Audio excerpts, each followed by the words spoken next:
आता आपण हे तीळ भाजून घेऊया। हे निवडून घेतलेले आहेत मी। मंद आचेवरतीच आपल्याला हे भाजून घ्यायचे आहेत। तीळ घालून घ्यायचे आहेत।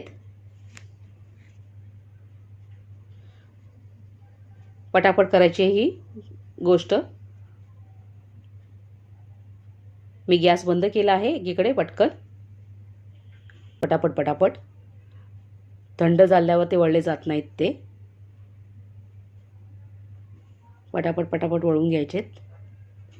बघू शकता अशा प्रकारे आपला पहिला लाडू तयार झालेला आहे। यात तुमच्या आवडीनुसार तुम्ही काजू, पंढरपुरी डाळ किंवा किसलेलं सुकं खोबरं देखील घालू शकता।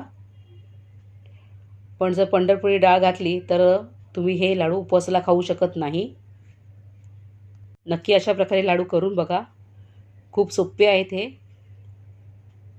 बघू शकता किती छान झाले आहेत। रेसिपी बघितल्याबद्दल मनापासून आभार।